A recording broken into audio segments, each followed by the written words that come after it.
Welcome to PWS United, a podcast for the Prader-Willi syndrome community, brought to you by PWSA USA.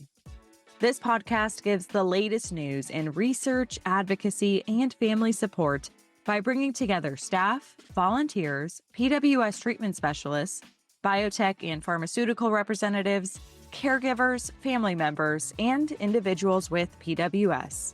Our goal is to share education, awareness, and resources with those living with PWS and their supporters. Join us in our mission to enhance the quality of life and empower those affected by Prader-Willi syndrome.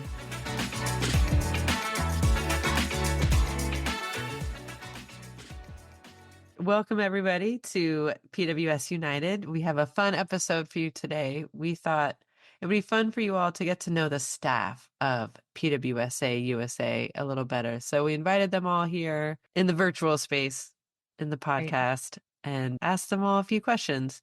And so we hope that you enjoy getting to know the staff a little bit. And I'm going to start with Carrie because Carrie's here with me. Hi, everyone. Carrie and Henry, her dog, are here. Yes, if you hear barking, that's my dog, Henry. He is inconsolable today for some reason. All right. So, Carrie, can you just kind of give us an overview of what it is that you do for PWSA? Yes. So my official title at PWSA USA is Marketing and Communications Director. And that encompasses a lot of different things in the marketing communications realm.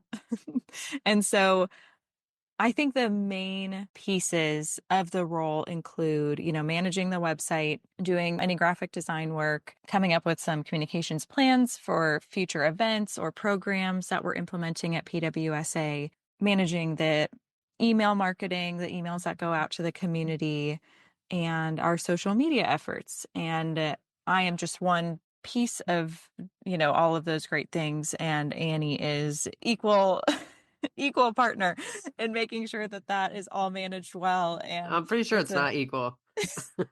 It totally is.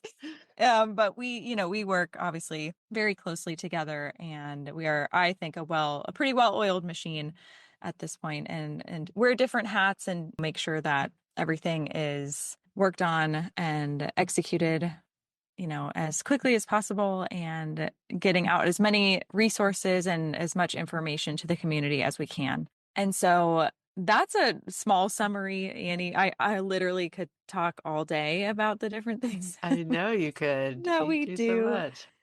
But I always kind of see the marketing and communications department as a support role, especially at nonprofits, especially our three pillars, research, advocacy, and family support at PWSA are kind of our leaders. And those departments are the ones that really produce the programs and come up with the new helpful information for the community or new events that we'll be putting on.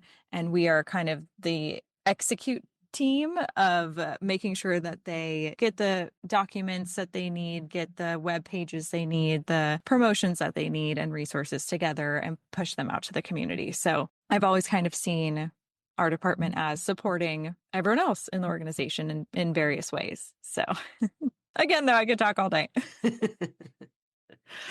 Yeah.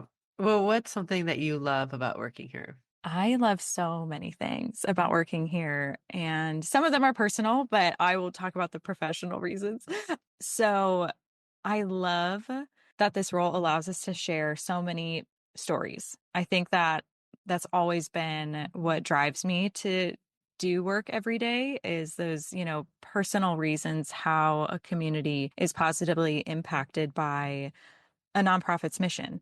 And especially with this community, a small, rare disease community, the voices are, I think, need to be extra powerful because it's such a small rare disease. And we try to do that as best as we can through the Spotlight on Hope stories and the Hope in Action videos that we're recently producing, the just quotes that we put in from families that we ask or badger people to get to us sometimes, to help give some substance to a specific topic or an event that we're pushing out or a resource. And again, I really just love that this community is so willing to do that. And the stories that we get are a lot of them, most of them are so hopeful and really shine a light on the positive accomplishments and various ways that their loved one is doing amazing things in the world. And so those are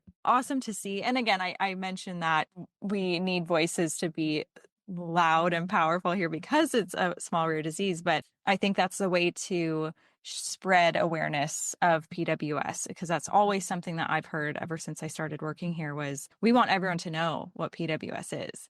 And the way that we do that is through stories. So I encourage, as a shameless little plug, that as many of those out there listening to this as possible to go to our website and fill out our Spotlight on Hope form and just share some of the small, big, medium-sized moments, milestones, accomplishments in your loved one's life so that we can continue to share those stories and raise this very critical awareness of PWS.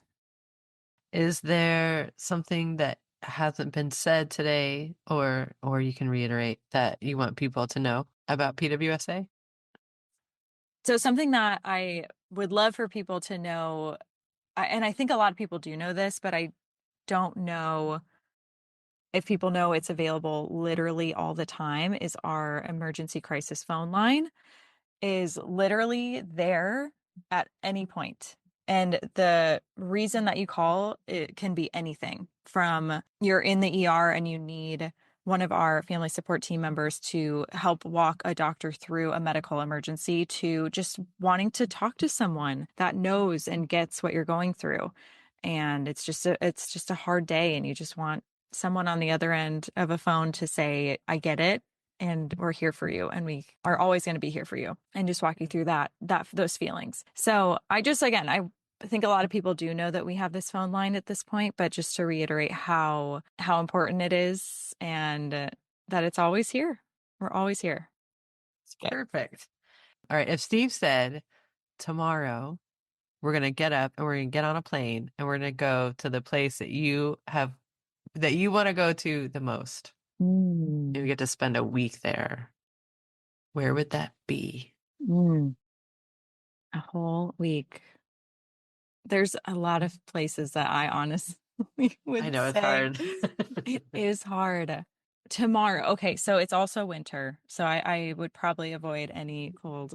Oh, that's funny. I cold didn't think about the places. season. All right. Okay. That can narrow it down. If Steve, who is my husband, I don't know if listeners know that. Right. I think I've mentioned him a couple times, but if you look up, I think I would probably say Southern Europe somewhere. I would probably do Italy because that is my heritage, or that's where my mom's side comes from, and it's very prevalent in our lives. She's a very Italian mama. And so I've always been very proud of our Italian roots, but we're Sicilian, so I would probably go to Sicily. And I know we still have some family there, so I'd love to kind of see what life is like and meet some distant relatives. Oh, fun. Yeah. Oh, yeah, that'd be And a I great haven't, trip. yeah, I've been to Europe once, which was really, really fun. But I was too young to really enjoy it or appreciate it enough. So now that I'm older and wiser, I would love to go back and actually enjoy the history and the culture more. So I hope that Nice. answers your question. Yeah. Yeah. Thank you. Yeah, I just thought it'd be fun to just toss in because people know us more than they know that stuff. I mean, if they're listening to the podcast. So I just wanted to throw in something a little different. Yes, they know some very niche things already. You guys know some niche things about us. Like I'm really bad at making Brussels sprouts. So don't ask me to make your side dishes at Thanksgiving. But we both love paranormal podcasts. Both love paranormal podcasts. All right. Now it's your turn, Annie. Yeah.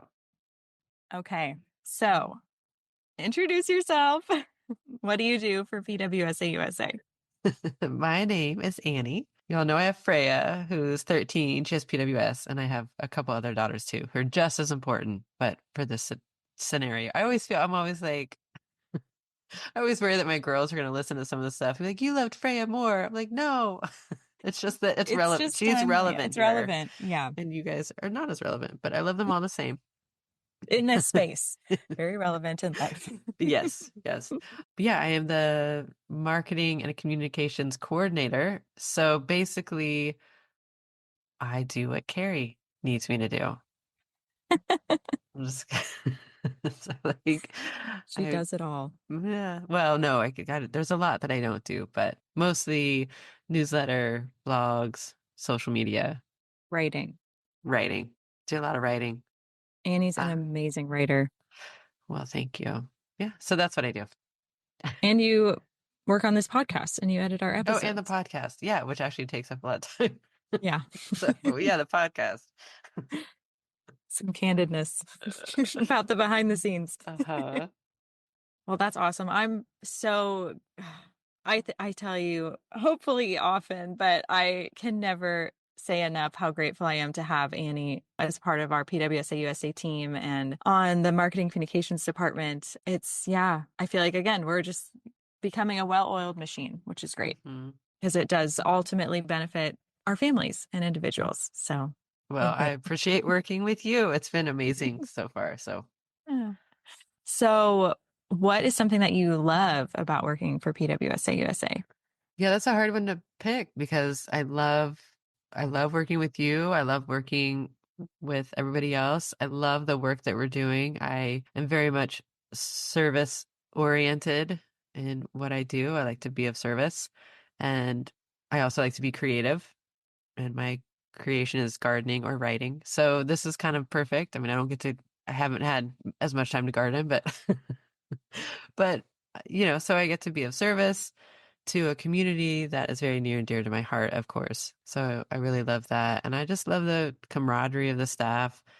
And I love having a firsthand knowledge of all of the resources that are available. So, yeah, I just love all of it.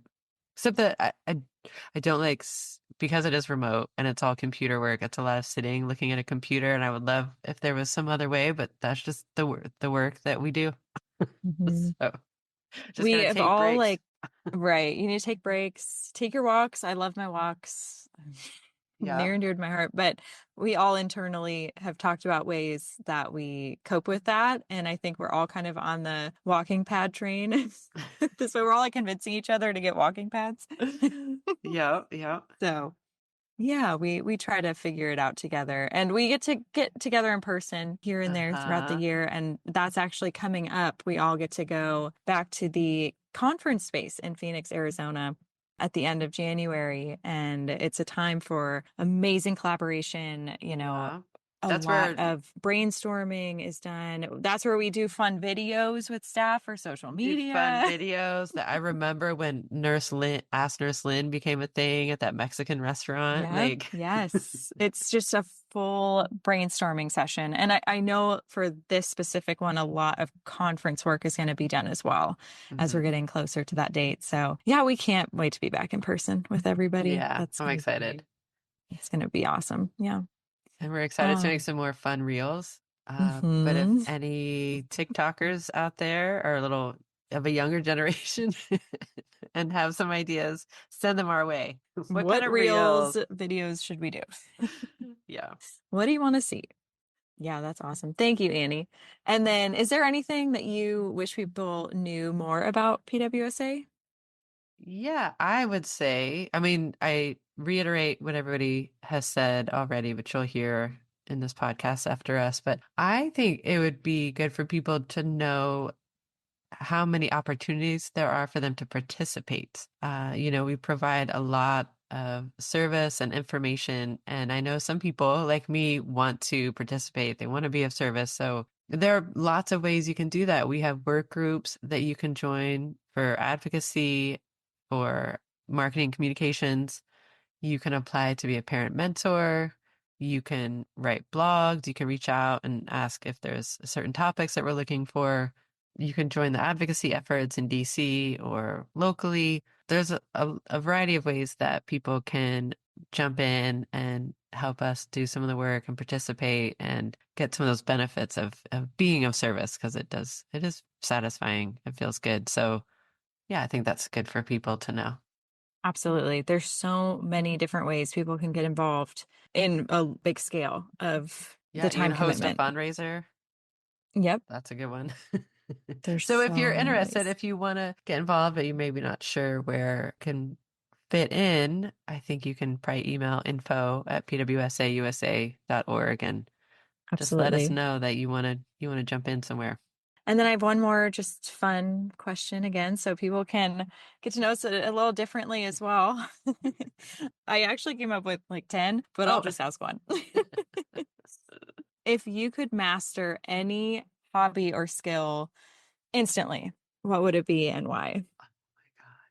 my first thought was playing the piano.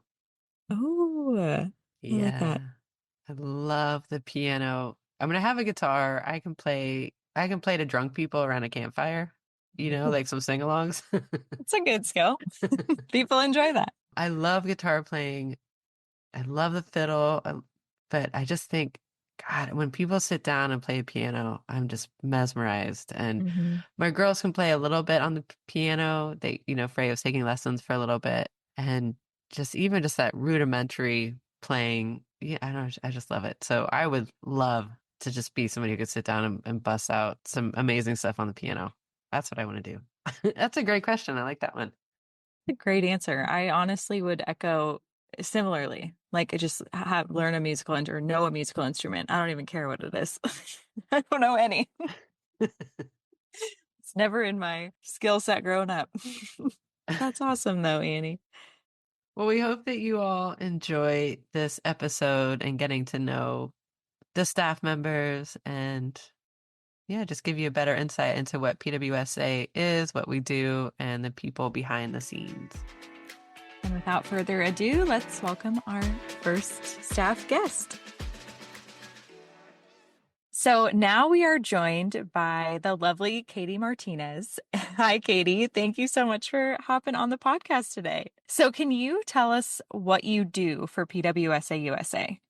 So I am one of the fundraising coaches, and I focus mostly on team and virtual events. So we meet with anybody that wants to get started on a fundraiser. We kind of can brainstorm ideas together, see what we can do, give them some ideas about things we already have, and work with each other. That's so needed too, because we have so many people in our community now who really want to be involved in this effort of peer-to-peer fundraising. So it's awesome to see the team growing and helping with this. So I know you're newer to staff, Katie, but you've been like among PWSA as a volunteer for a long time. So you can either reflect back or kind of talk about what you've been doing recently, but what do you love about working for PWSA or, your time volunteering? What's something that you just like love about the work that you do? The community. I love being in a place where everyone knows exactly what we're all going through. We don't have to spend all this time explaining ourselves or our kids or behaviors or if we need to go to a therapy or a meeting or anything that is so specific to PWS and special needs in general, we don't have to explain that to one another. And through like volunteer work too, you're just introduced to so many people that you maybe have connected with online. So then to be in physical places with them, if we're able to go to any conferences or meetups, or whenever I was able to go to DC, just to be in the presence of other people who truly get you and understand you, and you and your kids can just be most authentic with, it is just so special. And I always say, like, if it had to be anything, any diagnosis, anything, I'm glad that it's this, because all of you guys, like the people I work with, the community, everybody is there for each other in a way that I would never have expected. It's like any questions I have, I can ask my mom tribe or my colleagues, anybody at PWSA. If I have questions about something, if I need help with something, there's just always a lifeline for me. And I feel like that is so important. And I'm so thankful for everybody in this community. So beautifully said and so true. So, Katie, is there something that you think that people don't know about PWSA that you wish that they did know? Think I wish that they knew how much we have to offer.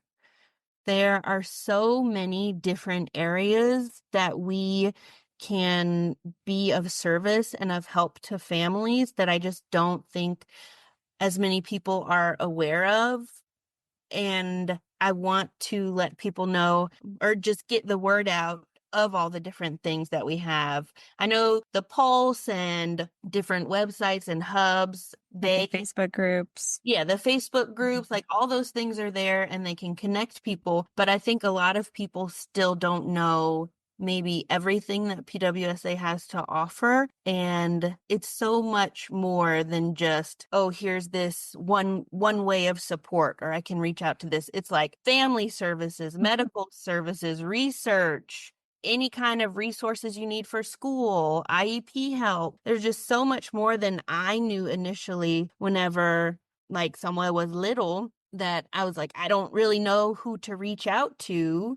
Like I knew that I could reach out to PWSA, but I didn't know how much I could actually reach out to them for. I knew there was school success and IEP help because I was able to get that whenever he was in pre-K, and Stacy was able to come in on an IEP with me and get those points across that I really struggled with in person, and to have somebody there who could be this voice for me and him in this meeting with people who don't know, haven't heard of, don't know all the ins and outs of PWS that nobody gets. So to be able to lean on someone who can take the emotion out of it for me in a meeting that is so important, because I can be a little emotional. So to have someone there that I know has my back, that will be able to get the points across that I really need to get across,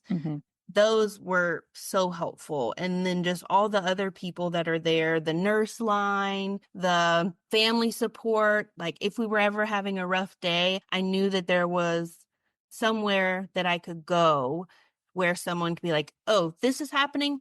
This is how I can help you. This person can help you if I can't. Like it's always been a easy connection to other people to get help that I need and support. Right, like referrals to other providers that might have the answers that you're looking for, or to be able to set up appointments that you need, things like that. Medical stuff we've got had the to, connections. whenever we've had hospital stays and hospital visits, we've had to get the nurse on the line and get them to speak with the doctors, because again, we pretty much know more of PWS than many doctors out there. So to have a voice in that arena as well, just to know that there's another level of support there, that was so valuable for me. That is awesome to hear, Katie. Appreciate that. And I love how you said that. It's nice to have somebody in the meetings who can get the point across without the emotion, because yes, as parents, it's hard to hold that space of being the provider of the information, the advocate, and the parent. Whenever my lip starts to get real wobbly, then I'm like, oh no, like, I need someone Hold to it step together. in. And because it's like, yes, obviously it's such an emotional time, and like, this is my baby. Like, I need y'all to hear what I'm saying, but it's hard for them to hear what you're saying through tears. Whenever that takes away maybe from the importance of the message, because Right. then you can get looked at as she's a dramatic parent, she's this or she's that. And it's just like, no, I have these things that I need to say and that I need support for, but it's just hard for me to do that in those circumstances. So to have somebody who is bringing the hammer down. As our family support team does. Yeah. Well, thank you so much, Katie. That was so much great information for those listening. And we're just so excited to have you on the team. I hope you've had a great few months so far. I have. I love it. Nice. Thank you, Katie. Bye. All right. We would now like to welcome Pia Dorson to the podcast. Hi, Pia. How are you? Good. Good. Thank you so much for joining us. I know you're a little bit newer to our staff, but can you tell us what you do and kind of your connection to the PWS community? Absolutely. I am a fundraising coach here. So I work with other families, parents, grandparents, aunts, and uncles who are looking to have events in the community to raise funds for PWSA. And I'm also a mom to a lovely 6-year-old. I'll be holding my own event in a few months as well to raise funds. So this is very close to my heart. What's the name of your event? Do you want to plug it here? Sure. It's called Zara's Night of Light. It's on April 5th in Bedford, New York. And it'll be a great time with music and drinks and food and a silent auction. And all the funds go towards PWSA. Oh, you're amazing. Yeah. And I can't wait to see Zara running around in her, I'm sure, like amazing outfit and saying hi to everyone and learning everyone's names. Yes, She is one of exactly. my favorite people I've met. I am not going to lie, Pia. She's so adorable. So, what do you love about working for PWSA and some of the things that you've seen PWSA do for the community? Yeah, I think like a few years ago, I was kind of still dealing with young children. I had a newborn baby, and I was really kind of just not really able to focus on how I could really help my daughter's future. It was really day to day back then. And now I think I'm in a much better place where like our family's settled, and I'm really excited to be here to kind of like have everything that I have learned over the past like 20 plus years in my career and give that back to our community. It just feels so good for me to really try to make a difference. Rare diseases are really, really hard to get funding for. Our community seems small, but as a whole, rare disease is huge. And just to kind of like make a dent in that for this community just makes me feel really good. Yeah. Yeah, so well said. Is there something that you want people to know about PWSA that you think maybe isn't common knowledge or just something that you'd like to highlight that we do as an organization? Yeah, so it's interesting when I think before I started working for PWSA, I think I thought that there was like things going on with advocacy because I had done the fly-in and I knew that there was family support resources and it was so nice to get help from Stacy, the CEO, with our daughter's IEP. And then of course, like all of the funds that go towards research.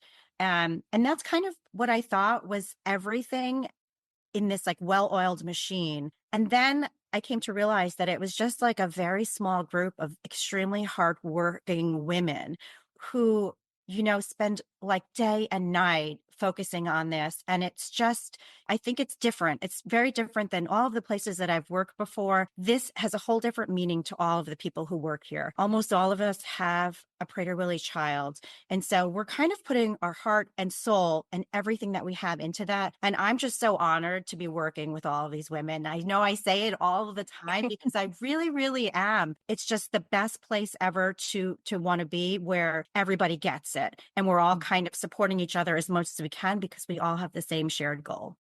Yeah, I'm so glad that you mentioned that, Pia, because it's a small group of people who try to do as much as possible for, a large community, but the passion and energy and just life in this organization, thanks to all of the, incredible staff, is so apparent day in and day out. So I'm so glad you mentioned that. And you do that as well, and we're so grateful. Well, we are here with one of our lovely staff members, Melanie Zalman. So, Melanie, can you just say hi to everybody and let us know what it is that you do at PWSA? Oh, sure. Well, thanks for the opportunity. My title is Director of Development, but I guess the better way to explain that is sort of to say that I feel like I'm the bridge that really helps to kind of bring in resources to the organization that are needed to get all of our work done. And I do that in a few different ways. I oversee our fundraising campaigns, obviously in collaboration with marketing and development, who does a lot of great work telling stories in the community. I work with Pia and with Katie, providing a lot of personalized coaching and support to our fundraising volunteers. I write grants to help make sure that we have all the resources needed to run our programs like Mom's Retreat and new diagnosis support, peer mentor program, et cetera. And then I also collaborate with Stacy and other members of the team to build and strengthen relationships with our corporate sponsors. And lastly, and most recently, I've been working with longtime supporters who really want to plan gifts, legacy gifts to help support PWSA USA long into the future. And that's been really interesting and meaningful as well. Absolutely. And we do have now, as of not too long ago, some resources on our website. People can go learn more about that. Absolutely. Yeah. If you yourself are thinking about wanting to make a legacy donation or a planned gift, or maybe you have someone in your family who's looking to do something like that, we would love to talk with you about it and help make it a beautiful and meaningful plan. Well, thank you, Melanie. Can you tell us what it is that you love about working with PWSA? Well, first of all, I absolutely love our team. I love our colleagues. I feel like everybody brings so much wisdom and experience and personality and heart to the work that we're doing for our PWS community. I really love getting to know all of the families, whether it's because they are helping us to fundraise or because they are, in the same Facebook age group as I am. I have a daughter who's 6. I really love getting to know parents, grandparents, and everybody who's part of somebody's village. And then I guess I also really like the opportunities that have been afforded to me through my work here, opportunities to learn and to grow, attend all the webinars, that sort of thing. I feel like I get a lot of exposure to new information about PWS and new resources to help me and my family like all the time. Yeah, you're in good company saying that, Mel. I think a lot of people feel the same way. I want to make sure too, I don't feel like we as staff get any information that the rest of the community doesn't also get, but I feel like I'm hardwired into everything that's happening in the community. And that's a good feeling. It often feels like a lot of our journey as PWS parents feels like it's out of our hands. But I feel like when you're connected to a resource like PWSA, you feel a little bit more like you're in the driver's seat and like you kind of know what's happening in the community. And that can be a very comforting feeling, especially for those of us with younger kiddos. Right. That's so true. So is there anything, Melanie, that you would like to share that PWSA USA does that people may not know much about or want them to know more about that we do and offer? Sure. I mean, there's so many things I could talk about our organization all day long. And in fact, I feel like I do.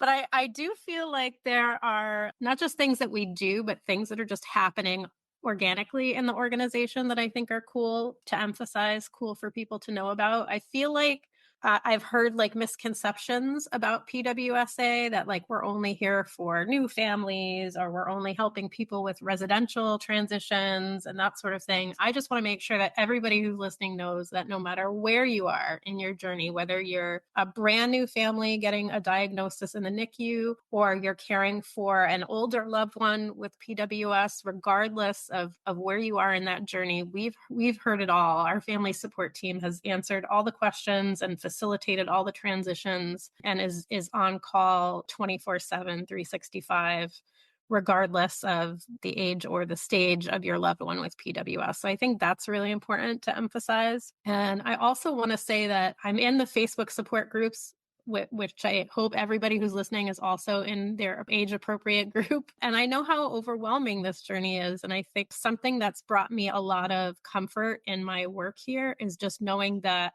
every single staff person every day, all the time is working towards progress on something really meaningful for our loved ones. So whether it's hearing about the strides that Dorothea is making in advocacy or hearing the family support team talk about a way that they've helped a family new or differently than before, or hearing about what's happening in research, I always feel that no matter how small it might seem to the outside world, it's happening all the time inside PWSA USA.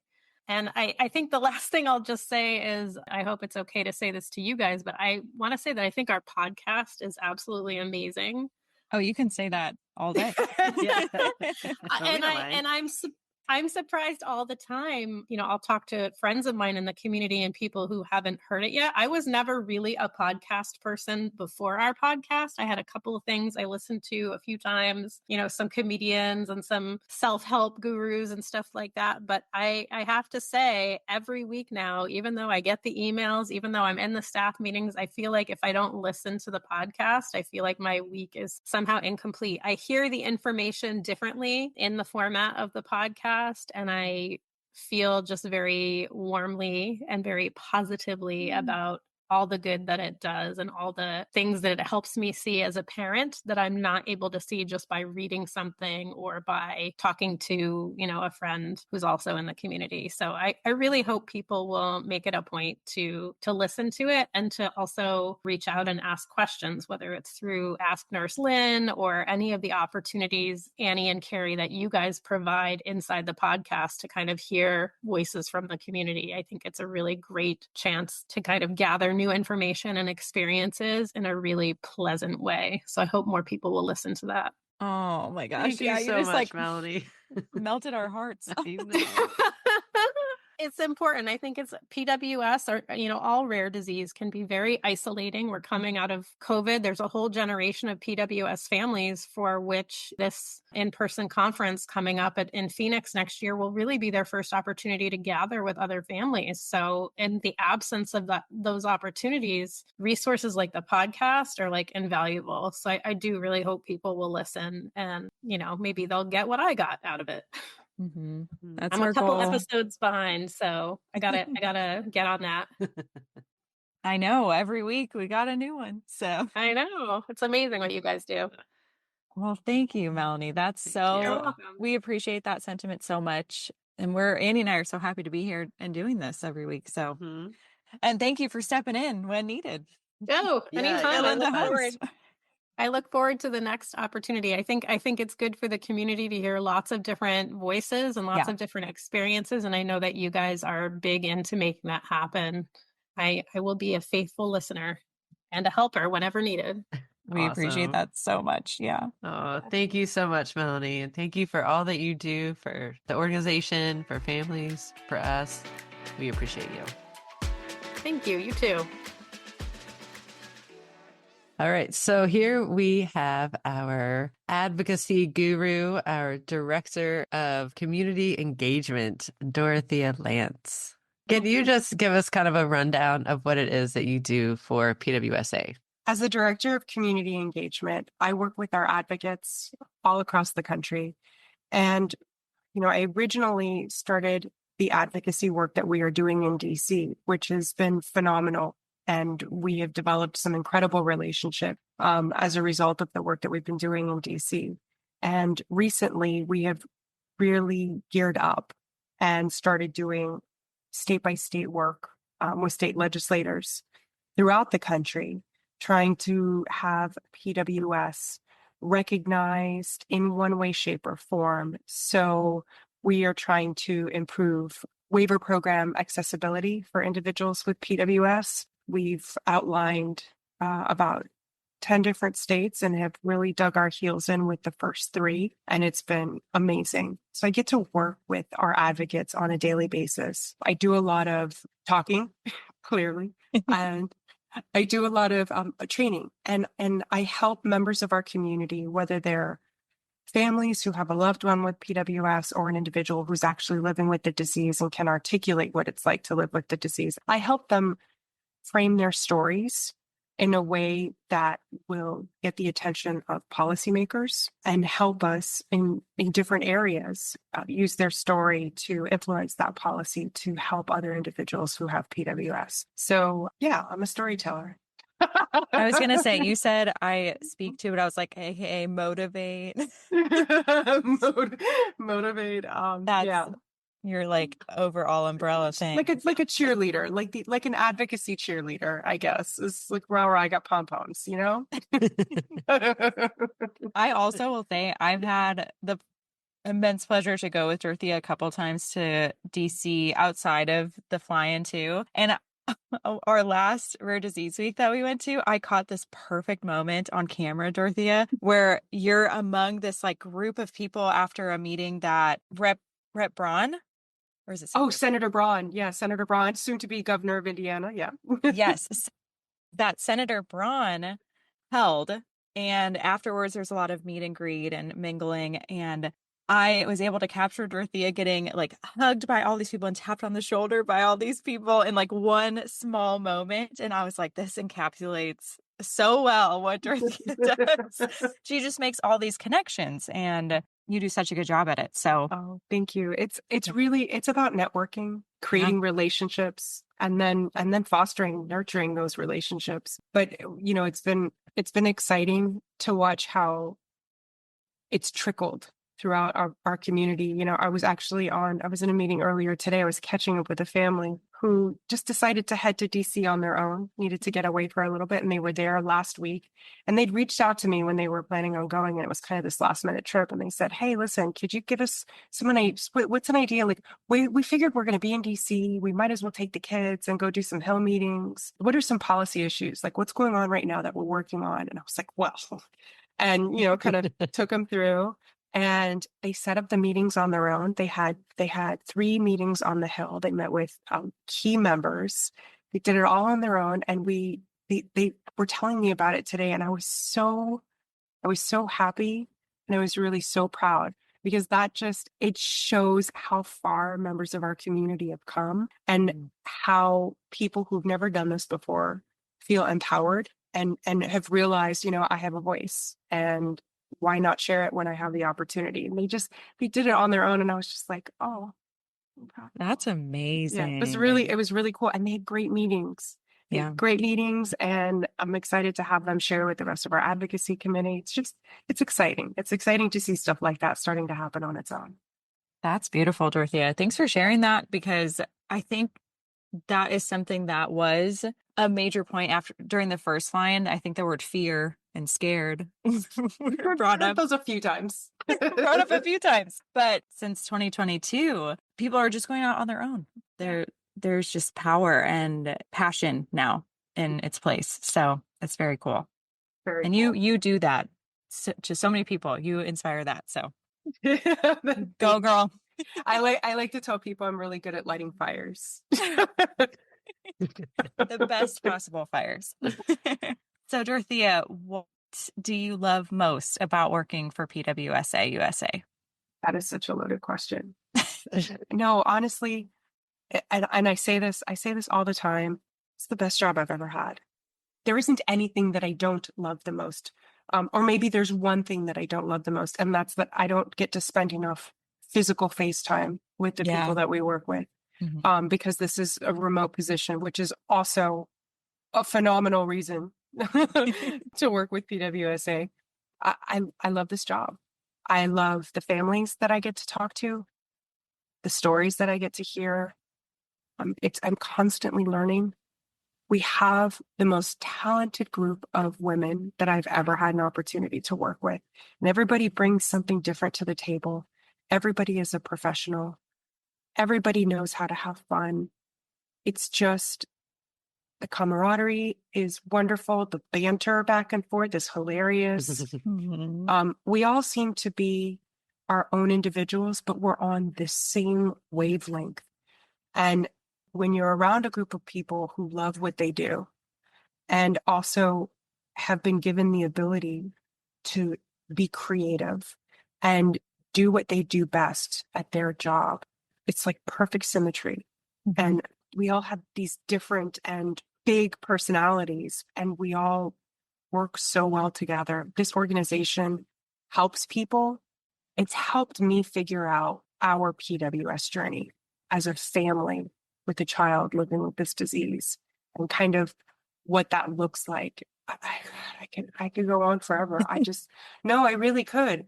That's fair. I love this organization. I love when we help people and they realize that that's what we're here for.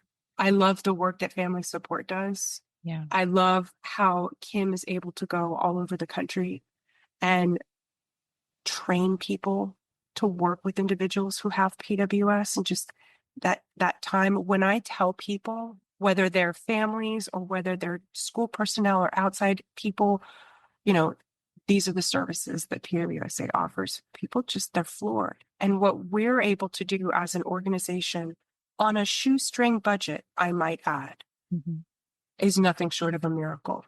And we do it every single day, every single day. When Christy talks to a new family and has that opportunity to reassure them that this life is going to be okay, that their loved one with PWS is going to be okay.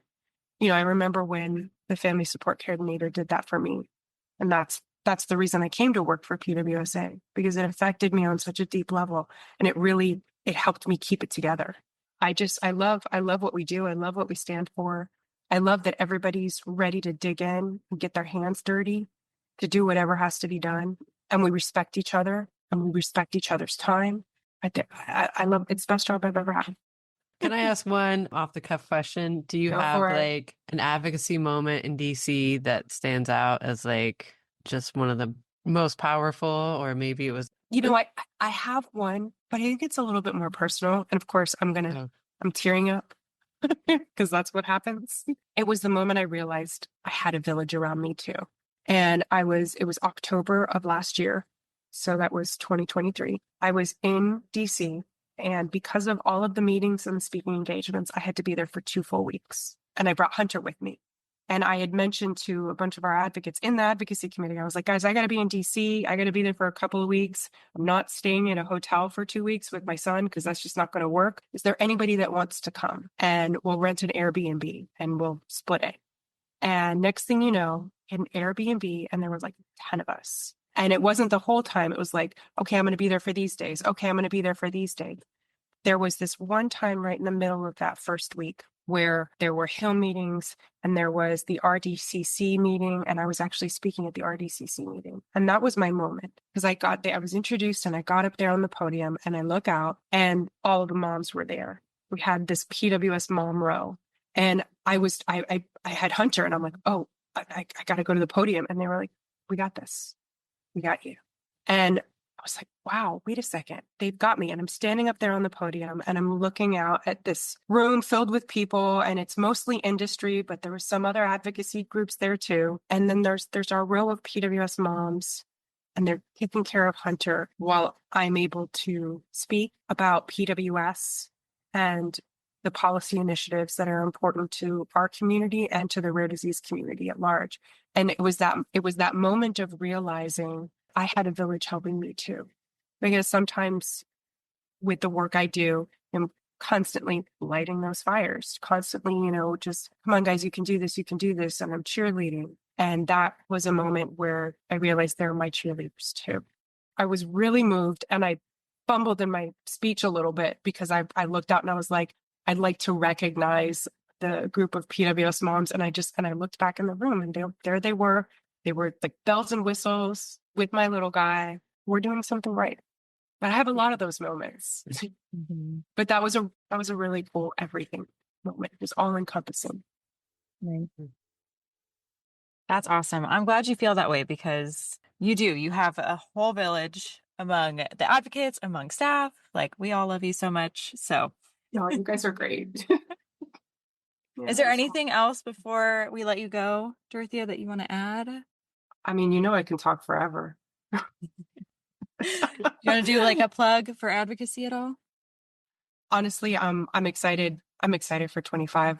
I'm excited to get to introduce our advocacy ambassadors. I'm really excited about the advocacy ambassador program.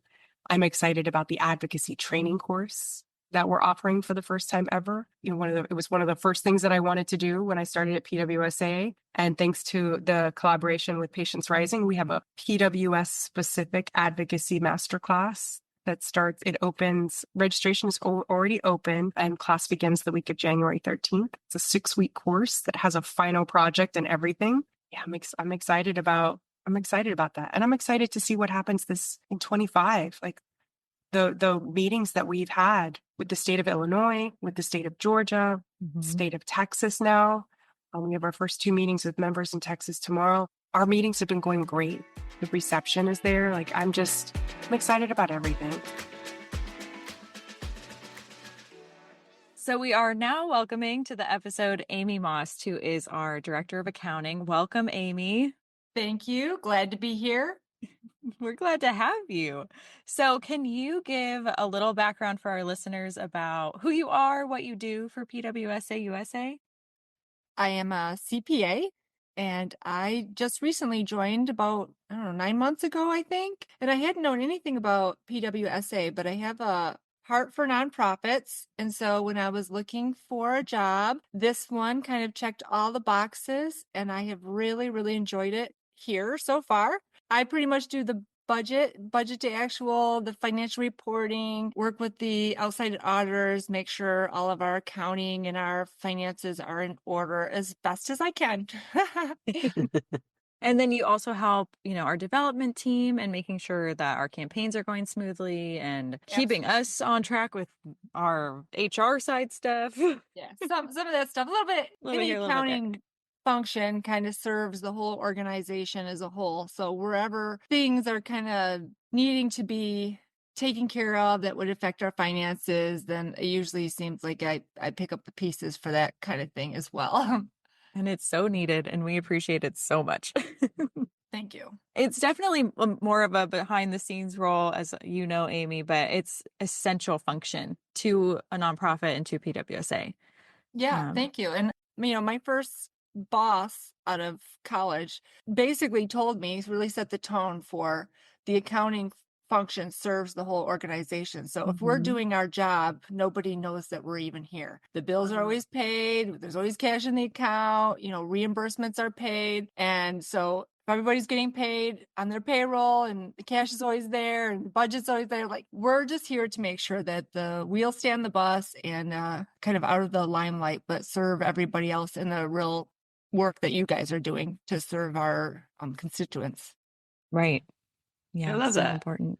That seems like good advice or a good kind of gauge of how well the job is going. But I'm also really glad that you came on so that we could introduce you to the community and let people know that you are here because you are doing such a wonderful job. Thank you. So is there something that you particularly love about working for PWSA? Well, like I said, when I first started, I didn't know anything about our organization. I took the job because it kind of checked all the boxes of what I was looking for, and it was really my wheelhouse in terms of nonprofit. But since coming on board, getting to know the staff, like I love my coworkers, and then also seeing the work that you do. And again, I don't get to be the hands-on where I meet all of our families that we serve, but I do get to see and hear stories that you guys share just about needs that they have, how we can help them. And I just see everybody in the organization having a real servant heart about serving the community with PWSA. And so just that in itself makes my job more enjoyable because even though I'm not doing the hands and feet, like I'm still serving the organization that does really good work. That was beautifully said. Especially, I can relate to you, Amy, being kind of an outsider coming in, not having much affiliation with PWS or any affiliation with PWSA when I first started. And you really do kind of feel this sense of community in the stories that are told, and you connect quite quickly, I would say. Yeah. So you've been here 9 months and that'll just continue to grow as, I've been here almost 4 years and I feel like I am like like a sibling at this point or, someone more connected than, I was initially. So yeah, it really does grow and that connection's still really real. So yeah, it does. Yeah, it's like I said, and just the people that do fundraisers for us, like Clint Hurdle, and some of the stories that they have and share. Again, you can always have a job, but you can't always do a job where you feel really like what you're doing makes a difference for everyday people and gets to serve a needed community. And that's important to me personally. Absolutely. I love that you said that. That's beautiful. And then is there anything, Amy, that you wish the community knew about PWSA, maybe more than Well, they might? I know we have an advocacy department. And so again, I had never heard of PWSA. You hear about a lot of other kind of rare diseases sometimes, that's why they're rare. So you don't really hear that much about them, but just the need that this organization has and the families that are dealing with the struggles. And, one of the things that I love the most is when we have the new diagnosis kits for families. And so just the support that you provide. Again, I just don't feel like there's a lot of knowledge about what we do. So there was one person that I went to high school with that had an older sibling that had PWS, but I didn't know her sibling. But basically when I said I was working for them, she goes, "Oh, that's what my older sister has." And that would have been very helpful when my parents were when they were growing up, because she just got diagnosed as an adult, like much later. So giving the families an opportunity to know more about what we do and being able to serve more people because there's an awareness about it and awareness of PWS. So that would be the one thing that I wish there was more knowledge and resources available for people. Well, thank you so much, Amy. I appreciate you taking a moment to talk with us and tell us a little bit about yourself. Thanks for being here and working with us. Thank you guys for the work that you're doing as well and bringing that awareness to other people and support for the families. Appreciate that as well. So we are now joined by a voice that will probably sound very familiar because she has helped us with this podcast a lot, and she is our fierce, amazing leader. So please help us welcome Stacy Ward, our CEO, to the podcast. Hi, Stacy. Hi, ladies. That's awfully kind of you. Thank you. Well, we appreciate you stepping in a lot to do these interviews that people hear. And you always have such a wealth of knowledge on every topic. So you're the best person to do the interviews most of the time. They are so much fun. And for me Yeah. personally, it's an opportunity to continue talking with our families. I feel like, stepping into this role, I became a little bit more removed from families. And this is a way that I can stay connected. So really, I appreciate it. I feel like you guys are doing me a favor by letting me. Nice. I love that. So to get started here, can you give a little overview of what you do at PWSA and maybe some of your background at the organization and how you got to where you are? So I first learned about PWSA, we're going way back now, in 2004 when I started working for Catholic Charities and went to my first PWSA conference in 2005. It was during a time when PWSA partnered with the chapters to do conferences and move them around the country. So that was my first PWSA conference, and I've only missed one since then. Wow, 20 years. That's amazing. Or 21. It really had become the highlight of my year. I loved our conferences, the wealth of knowledge, all the things that you learned. But really, when you work in one particular setting, so for me, it was residential at the time, you only learn a small subset of the population. And when you go to convention, you get to meet so many people and really see and understand the spectrum of the syndrome. Yeah. So it was my happy place, honestly. Oh.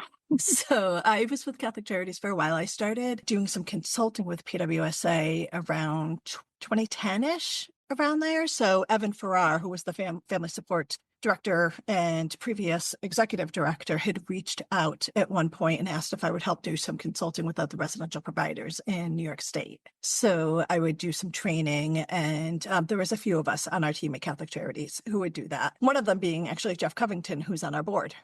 So we would train other residential providers. And that's when I really started to get very involved with PWSA. They created a part-time family support counselor position in 2015. And I jumped at the chance to take it. It's so cliche, but my dream had always been to work for National. And I was really worried that if I did not take that risk at that time and take the role, that there would never be another chance. So I came on board. I was part-time for about 6 months in family support and then rolled into a full-time position. And within a year or so, had moved into that director of family support role. And I mean, truly, my heart is with family support. I think everything that we do in research and advocacy is family support. And I'm sure that, each of those pillars can feel the same way. I was going to say, Dorothea, I've Yeah. definitely heard her say family support is advocacy. So Yes. Yeah. So, we all see it, and it's good that it all intermingles. I don't want us ever to become so siloed that the three pillars feel like three very distinct, different entities without that intermingling and collaboration and seeing the benefit across all three of them, regardless of what we're doing. But my heart is with people with PWS. I love the individuals in this community, and, I love their families. I might love the individuals a little bit more.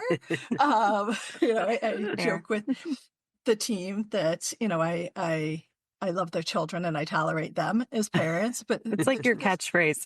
yes, I've never met a person with PWS that I don't adore. Mm-hmm. There's just something about this population that you don't get anywhere else. My heart is in family support, making sure that individuals are getting the support that they deserve and also growing to be independent thinkers and advocates for themselves and pursuing the things that are important to them and give them a meaningful quality of life. It's really easy for us as parents, whether we're talking about our children with PWS or children without, to want them to kind of do the things that we want for them.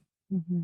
And I think giving people with PWS a voice and really helping them use it has been one of the greatest things that we've done here at PWSA.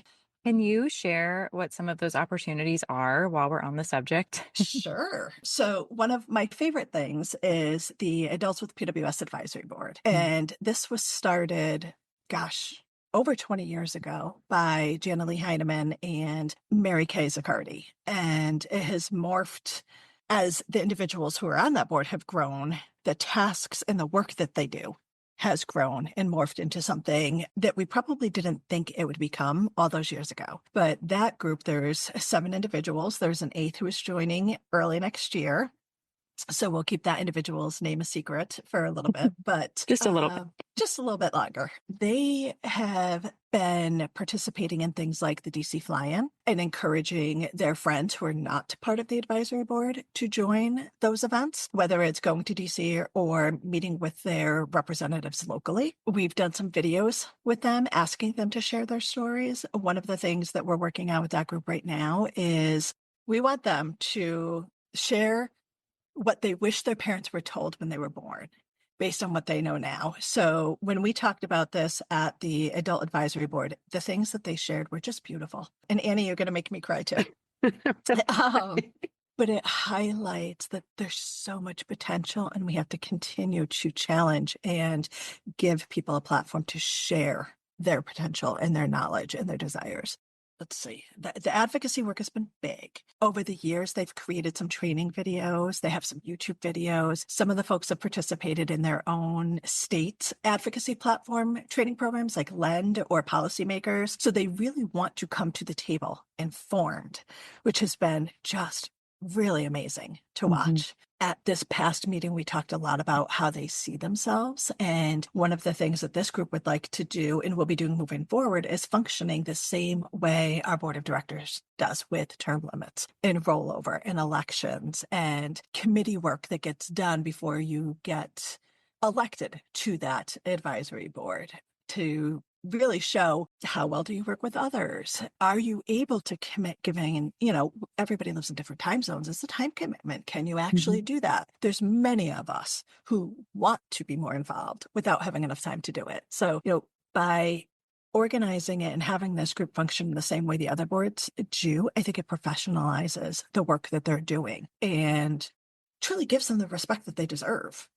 Yeah, it definitely does. I love to hear that that's going to be how the setup goes going forward. I think they'll enjoy that as well. But they're just amazing individuals, as are all of the individuals that we serve at PWSA. So Very, very well said, Stacey. You made us cry. And Sorry about that. Like, I don't think I can get another question out without. I just want to say, I think it was like, I don't know if it was my interview or maybe the first meeting we had, but you told me that you said, but you said it kind of apologetically. You were like, I'm sorry, but I love your kids more than I love you all. And like, there's no apology needed, like that's like who we in the world are people like you. So thank you. No, thank you. I had a conversation with a friend who had been in the PWS space for a while and isn't any longer. And I had said that, parents don't get to choose to be here. And those of us who have, I think, underestimate or are underestimate. Like, I feel like it's this tremendous honor and privilege that the community has embraced those of us who don't have children with PWS in the way that they have.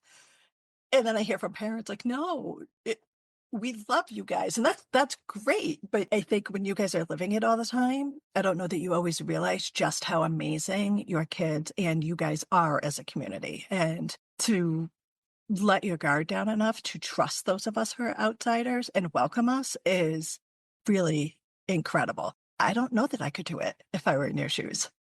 I would 100% echo that. A lot of open arms and open hearts that this community has. It's a special community. It really is. And I've been working with disabilities since I was 16. And I want to pretend that's only a couple of years ago, but it's been a while. And there really is nothing else like this community. Mm-hmm. No other space I've been in has been like this community. Mm-hmm. And we will really see it in full force in June, which I'm so excited about.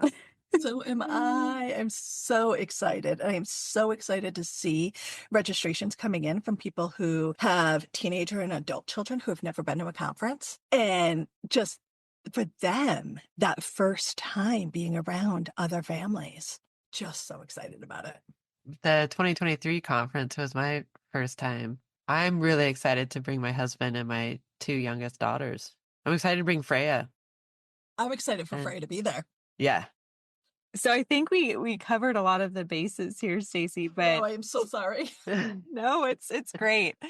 Yeah, you talked about so many amazing things. I think that the one final thing I would love for you to kind of address is just the support and work we're doing with the residential providers.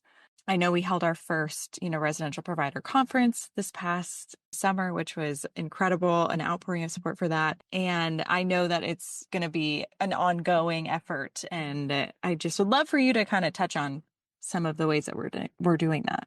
Sure. So my background prior to PWSA was in residential. So I feel passionate about that group of professionals, one, getting the professionalism that they should have, whether that's through legislation or title or however we go about doing it, but really professionalizing that role. But I also know just how good it can be when you have the right group of people with the right training. And it was so good when I was at Catholic Charities. The things that we did were really, really great. And I want to see that in every residential program. I want to see people with the right information and the right training and be supported. So one of the things that I think is important for us to remember when we're working with residential providers, that working with people with PWS is different than other disorders that you may be supporting through your residential waiver, or however you're being funded as an organization. So what we've decided to do here at PWSA is really put a focus on training. So we've partnered with Casey Bedard and the Chicago School of Psychology to create a synchronous and asynchronous training program that we're piloting with an agency right now, and then we'll be launching by the end of 24, available for everybody. And That'll be this will help. so good. It's going to be so great. But it's going to help standardize the care and the training so that regardless of what agency you work for, the training you're getting can be the same. And if you move from Oklahoma to New Jersey and you work for a provider in that state who has also gone through the training program with us, everybody's approaching it from the same way in terms of training. And I think that's so important. More than that is recognizing that the role of direct care staff is critical. You can Yes. have amazing admin at your agency, but if you do not support your direct care staff well, the support that you provide to individuals is never going to be what you want it to be. So we're putting a focus on helping the administrative and management teams learn ways that they can support their staff differently in these programs than perhaps they are in other programs, and finding creative ways to compensate direct care staff. So that's part of our training program. And the Latham Centers out in Massachusetts has done some really cool things around this that I think we're going to try to help replicate across the country. The other thing that we're doing with residential providers is really trying to connect them with the pharma companies that are doing clinical trials in our space to help them understand what the trials are, give some input. So right now, the majority of the trials you cannot participate in if you're living in a residential program, because there is not that one care provider who's there every single day to do the reporting. So working with those pharma companies in advance before the protocol is set to help make it more inclusive for the adult population that's living in residential. It's a huge group of people. It's a subset of people with PWS who we have no data on when it comes to clinical trials and how they're responding to medications. And it's an area that, in talking with the residential providers at the first provider conference, that they wanted to be able to have more of that information. And they want to feel confident when we reach a point where there's an approved drug that it will be affected or effective for the people in their space. And right now, we don't have the data to support that yet. So we're doing some of that partnership. And then we're starting a monthly series with providers where we are offering the Provider Advisory Work Group, which is made up of a few of the experts. In quotations. In PWS space. I think, other people refer to this group as experts, but we don't necessarily refer to ourselves as experts. But really, they're the people who've been in this space in residential for a long time are going to host, essentially, it's like an open community conversation for direct care staff, administration, behavior analysts, that sort of thing. And there'll be a topic for each session, 15 minutes or so. And then it's questions to be able to really ask, here's a scenario. This is what we're dealing with. Let's brainstorm how you can help us come up with a solution. Or here's something that we did and it went really, really well. Maybe everybody else would want to try this. So I'm really excited about the providers being able to have better relationships and mentors and peers, essentially, amongst themselves as well. So up until we did the standalone conference, they get together once every 2 years. And that's it. And in many cases, it's new staff by then. So we want to be able to support them and help keep those staff in place long term. It's going to benefit everybody. That will be a huge resource that will help so many people and ultimately help the PWS individuals that are living there, which is always the end goal. So That's amazing, Stacy. I can't wait for that to start and for us to do some fun things. I'm really excited. It's going to be virtual, so it's easily accessible. People can jump on when they're available, and if not, that's okay too. But at least it'll be a resource that people can come in and out of and ask their questions. And my hope is just by sharing it out with all of the providers on a monthly basis that this is happening, that relationship between us and providers will continue to strengthen. And one of my end goals is really to work with providers to develop more programming than they currently have. So the wait lists for residential services is very, very long. And unless providers open new programs or new providers come into the space, they're going to continue to be very, very long. So, I'd like to get to the point where we're helping people create these programs and they're able to sustain them, which means people get more support.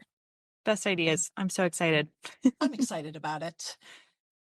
Well, I think that's all of our questions, Stacy. Is there anything you want to add? So I stepped into the role as CEO in July of 2023. So I've been in this role about 18 months now. And, I'm really looking forward to us stepping into our 50th year as an organization. So the last 50 years have been incredible. We were involved in things like getting growth hormone approved. And, that's just amazing. And as we look ahead, we're looking at other treatments that are on the horizon and hopefully being approved. And we've partnered with IPSO and FPWR for the conference. And there's just so many great things to look forward to in our next 50 years. And I'm excited to be a part of that.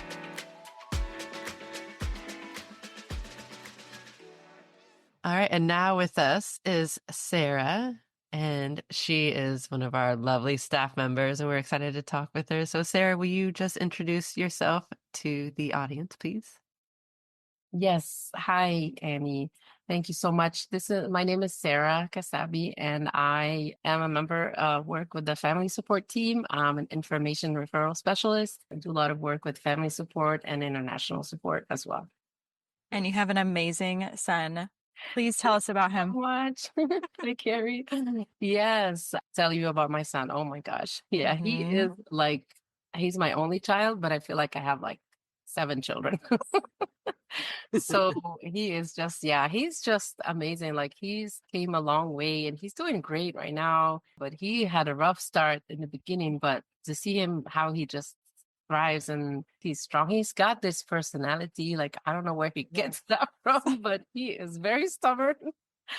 But yeah, but he's amazing. He definitely keeps me busy. Absolutely. So can you let people know what kind of stuff you do? What kind of work that you do? I know you said obviously you work in family support and you do international stuff, but what does that look like?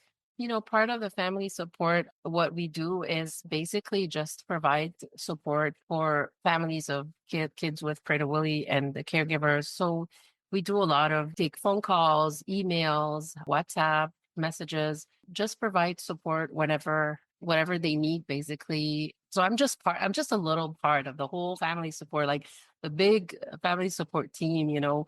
We do a lot of work like spreading awareness, advocating, just listening to people, even sometimes.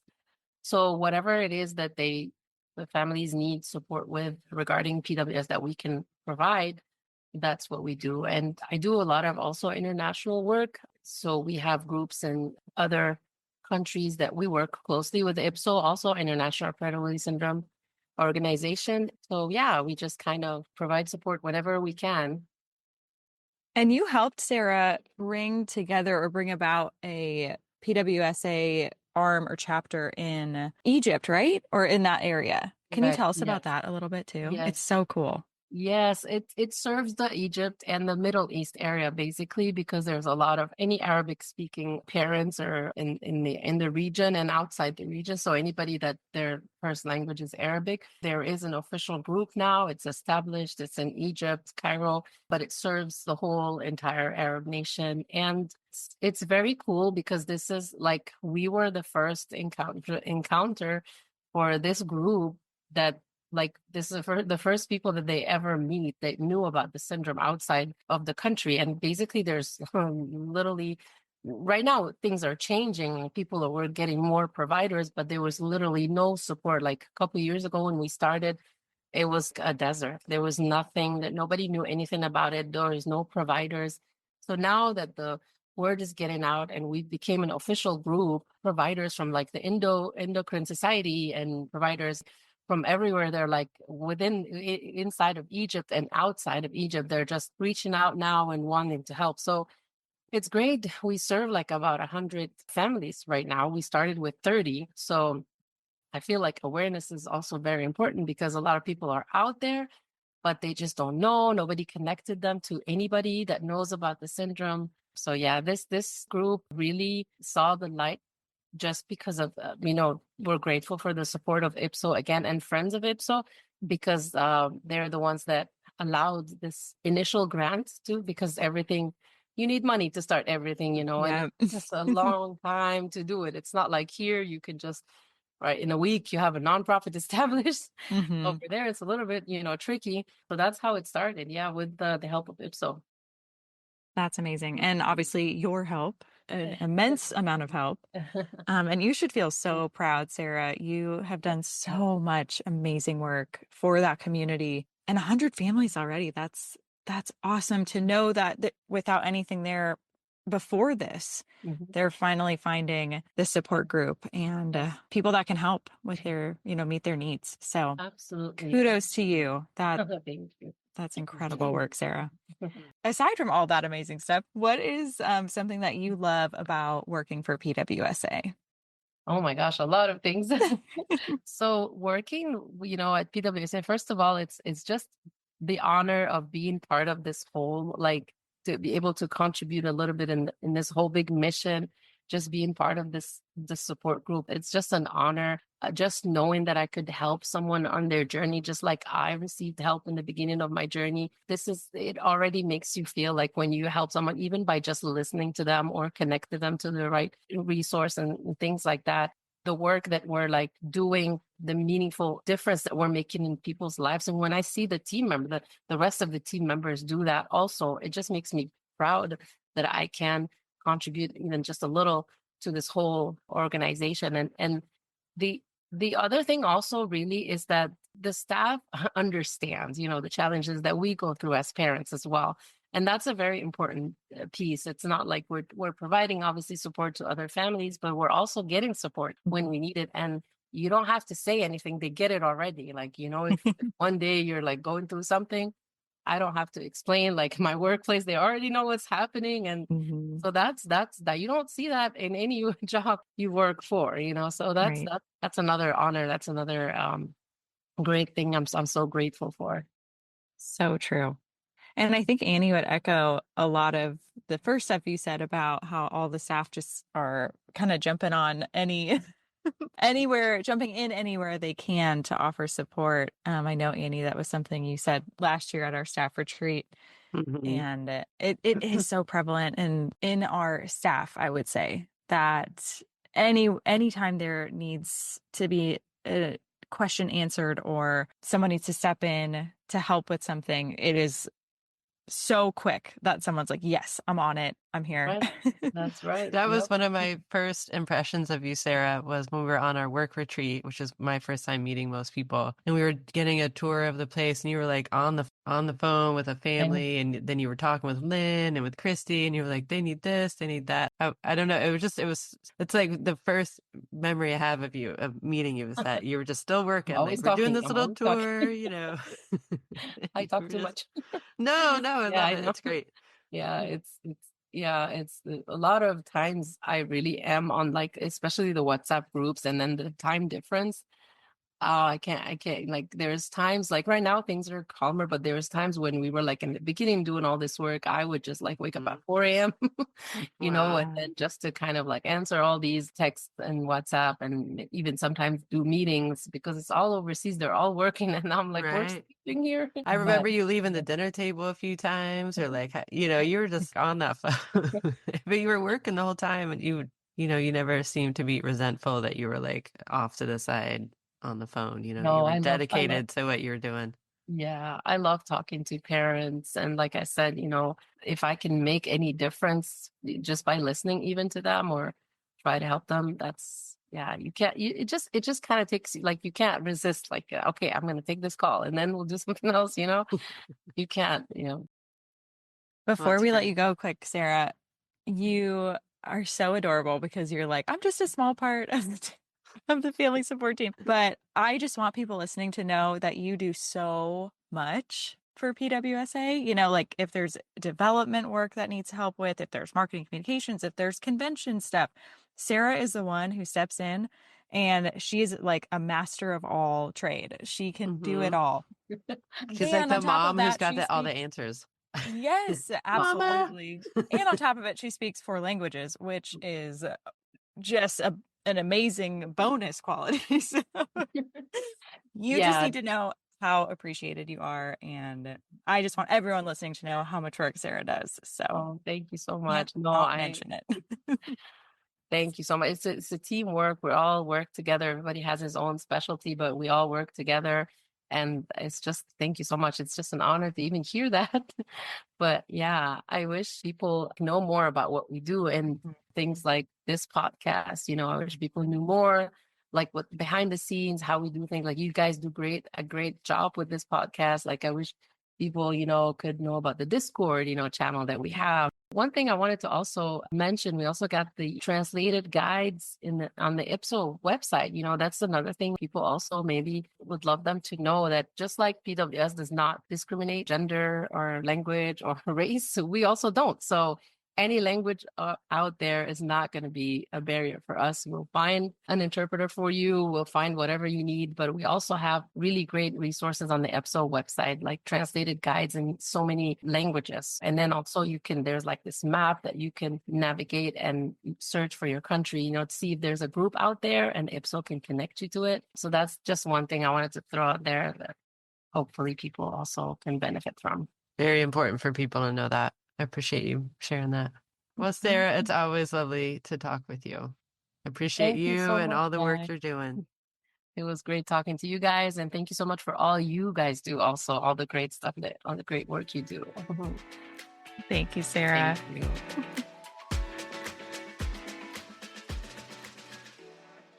And now we are welcoming to the podcast our senior family support counselor and trainer, Kim Tula. So Kim, thank you so much for being here. Can you please just give us kind of an idea of what it is that you do for PWSA? Sure. So I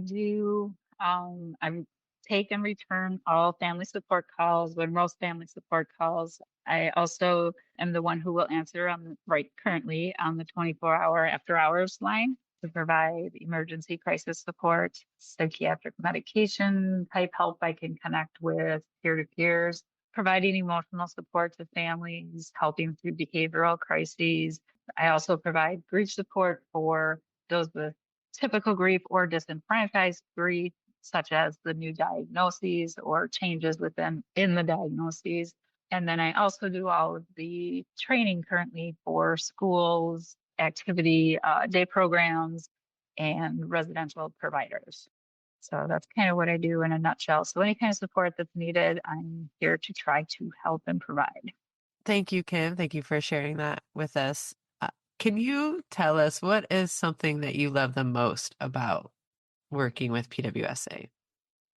What I love the most, I think, is getting to interact and know the individuals with the syndrome, but also being able to support the Prader-Willi community as a whole, and really, really enjoy getting to see everybody at like convention and different things like that we do with the camp, getting to reconnect every other year with them. So it's everything that I do that I absolutely love supporting the Prader-Willi syndrome community. It's just, that's kind of my life. And you are such a perfect person, I think, in your role, Kim, for our families. I mean, I cannot tell you how many times I've heard like all of the amazing help that you've provided, and especially the story recently that we shared as in our Hope in Action video with Gracie and Angel. It's moments like that that make it known, I think, that PWSA USA is a lifeline, and you are, a huge driving force of that. So yeah, you're incredible at what you do, and we appreciate it so much. Thank you. I love what I do, and I will do the best to help everybody I can. And then, is there anything that you wish more people knew about PWSA USA? I think through my role, what I really wish people knew was that we're here, and that we're here for those crisis times. And we're also here for those times in between. So a lot of times we'll get people that'll call and have no clue that we could offer support with getting SSI, Medicaid, guardianship, helping educate schools or providers. And some of those situations are in crisis situations. And if the families knew that we were here, maybe we could prevent some of those crises. So just the importance of getting us out there that we're here, and families feel comfortable to call us for support. Absolutely. And you have, I know, or you're the point of contact, I would say, for any of our grief calls that come in. Would you say that, Kim? Yes, definitely. Yeah. There's different kinds of grief as well that individuals deal with. I just want to make sure, I guess, people know that we're also a resource for that as well. Yeah, definitely. So whether it's, God forbid, someone with the syndrome passes away, we're here to support the family with that, with emotional support and resources. But should an individual with Prader-Willi syndrome lose a family member, we're also here, or I'm also here to support that individual. I've got resources I can share, counseling that I do, families with new diagnoses, currently working with a new mom that's struggling with the diagnosis, and what is that going to look like? And that that is another form of grief. And I'm here to provide that help and support and counseling if necessary. Yeah, it's so important that that's a resource as well that we're able to help with. It's really the whole journey, right? That It really individuals and is. families go on. Here for every step. Definitely. Well, thank you so much, Kim, for taking the time and letting the community know a little bit about what you do. It's really just a fraction of what Kim can help with, honestly. And this woman, when I tell you, she's like bouncing around the country as well, doing trainings all over. Making sure that schools and residential group homes have all of the tools they need to help individuals with PWS. It's so true. She does so much. So I thank love you, what I Kim. do. So thank you guys. All right. Well, we are excited to welcome in our medical research coordinator and our fabulous Nurse Lynn from Ask Nurse Lynn. So The Nurse Lynn. the Nurse Lynn. The one and Lynn, only, yeah. the one and only Lynn Carrick. Thank you so much for being here. And Absolutely. can you just kind of give the audience an overview of what it is that you do for PWSA? You bet. So my title is medical and research coordinator. So what my role is I answer phone calls that come in either in real time or I'll call them back if it's after hours. And I answer a wide variety of medical questions and set up peer-to-peer consults, which is putting a physician in touch with another physician in that field of expertise to kind of help navigate some of the questions and complexities of Prader-Willi syndrome that the physician on the other end might not be familiar with. And so our doctors are phenomenal about getting back to folks and helping them, not only with prescribing, help or treatment options for our individuals. And then I also answer Ask Nurse Lynn questions. Well, awesome, Lynn. Thank you for that. And can you tell us what is something that you love the most about working with PWSA?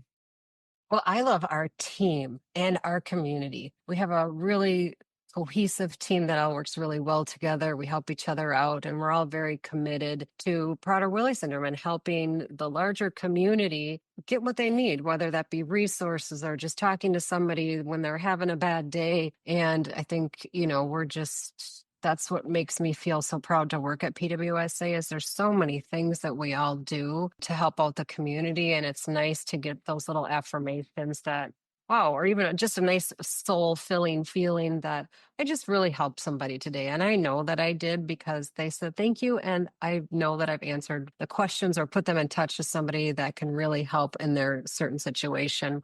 So that's what fills my soul. Nice. I love that. And you are a parent yourself as well. I am. I have my youngest son who is turning 19 in a few days, has Prader-Willi syndrome. When's his Yep. birthday? On the 20th. He's a Christmas baby. We love that. And you, Lynn, you obviously work for PWSA, but you have a lot of hands in different places that, impact the lives of those living with PWS. Can you give other ways that you're or share the other places you're involved? Sure. It's just amazing how much work you do. So I live in Minnesota and I work for an organization called AME Community Services, and we have PWS specific group homes. And so we have around 11 of those right now. And so I'm the nurse and a program director there. So just kind of overseeing the daily lives and helping parents and professionals I go with to medical appointments for our folks and make sure that the doctors are getting up to date information on Prader-Willi syndrome and helping to advocate for our individuals' health needs when they can't articulate certain things about their health, and just making sure that everybody stays in communication so they're getting the best care. And then I also do some work for the international organization. Right now I'm on the board, and I also am the chair of the Professional Providers Caregivers Board. And so it kind of just transcends, this is a whole global thing. So being able to help out providers and families on a global scale too is really something unique and very special to me and for the community. I think it's, if we have the ability to do that, we should all be thinking beyond just ourselves and how can we help other people that are struggling without the vast amount of resources that we have here in the United States or just at the national organization, because we have so much information. So it's just nice to be able to do that and to help the community. You do so much. Help so many people. Well, life kind of takes you where you need to be. And yeah, through not by my choice, but just through life circumstances, or I'm all in. So yeah, but it's You nice to be are. able to help other people. Yeah. And you'll also find Lynn in DC now and then, advocating in meetings, and You'll find her in Phoenix, Arizona sometime. I will. Yes, I will be in Phoenix, Arizona at the conference. Yes, and looking forward to it. It'll be really amazing to see everybody from around the world and just the three organizations coming together for one just united cause and to really empower people and to teach people and collaborate. Yeah. Yeah, we can't wait. Well, Lynn, is there anything that you wish people knew more about PWSA that they might not know in terms of like services, programs, things like that? That is a really good question because I myself find new things on our website all the time. We have so much information. It's really, for me, sometimes difficult to say, oh, where is this? Do we have this? And so I'm still learning after 3 years now of all the resources that we have. So if you have a question and you can't find something, give one of us a call because we will be able to find that for you. Or if we can't, we'll put you in touch with somebody that knows. So we have such an amazing wealth of knowledge between medical and school and just everything. And we're here to help. And we're very true to our mission at PWSA USA. That's why I'm so proud to be working with such an amazing group and community.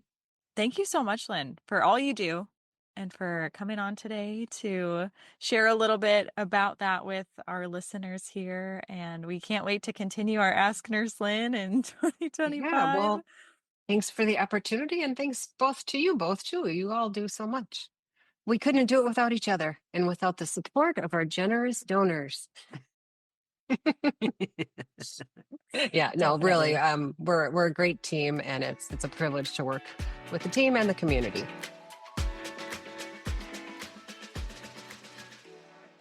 We are now welcoming to the episode our wonderful Christy Rickenbach. Christy, hello, and thank you for being here. Thank you for having me. It's my pleasure. Of course. So can you give a little overview of what you do for PWSA USA and your connection to the community? First of all, I have a daughter who is going to be 21 next week, who happens to have Prader-Willi syndrome. And for PWSA, I am the parent support coordinator. I talk with new parents when they receive their diagnosis. So I am usually the first point of contact.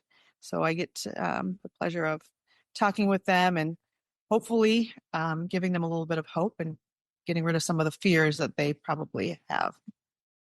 Absolutely. I know that so many people have consistently said how you've been their first call and how amazing it was to speak to someone who's been on the PWS journey for a long time and has such a wonderful daughter as Justice is. So I know you've given so much hope to people, and I'm sure they'd agree. Honestly, it is my honor to be able to hear people's stories, to be able to share in with the pain that they're feeling and the grief. I remember it all too well. As much as you like to say it goes away, it never truly 100% goes away, right? It gets much better, but it doesn't completely go away. Yeah, so true. Going back to Justice really quick, she is like basically famous.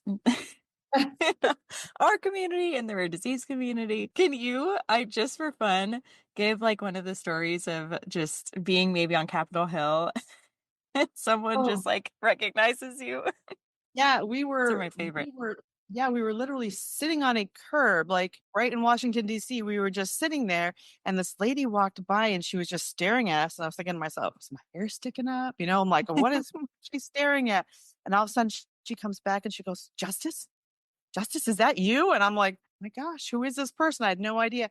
But it was just another mom that happened to recognize her from Instagram. They both stood and they hugged and they cried. It was actually, it was so sweet. And it's just so nice that her story can bring some hope and a little bit of joy to some people.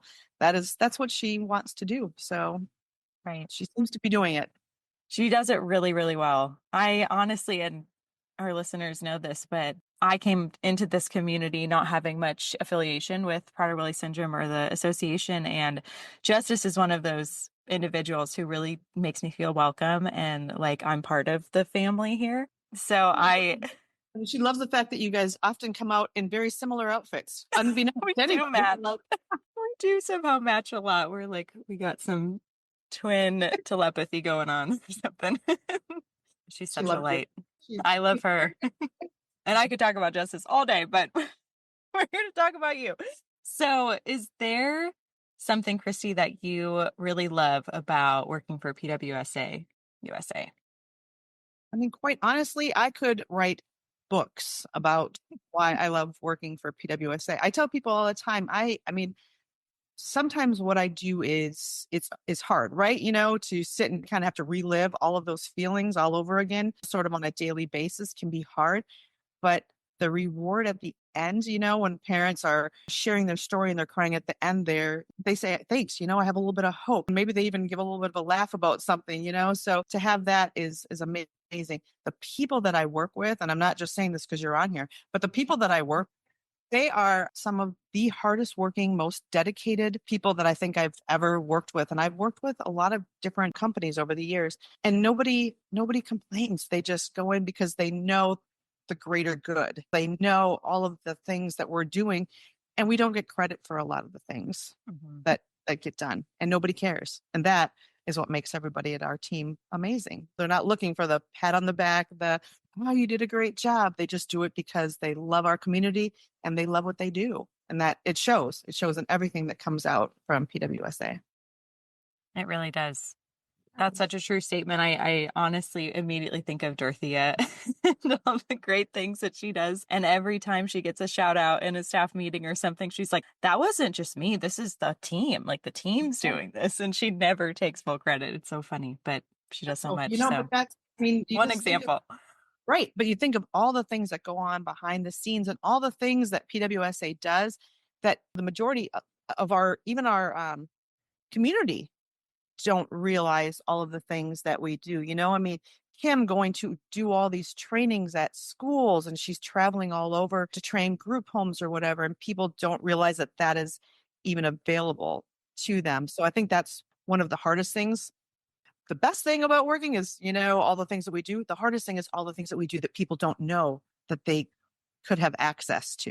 Like being able to call if you have a medical emergency and be connected with Lynn or Kim, who can get in contact with a PWS specialist. There's so many things. The list of things that we do is so long. You know, even when we put it on paper, I'm like, oh, we missed this or we missed this.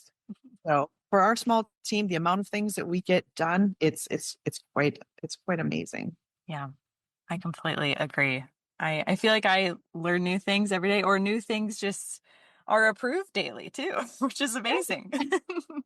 Stacey's like, yeah, let's get that done.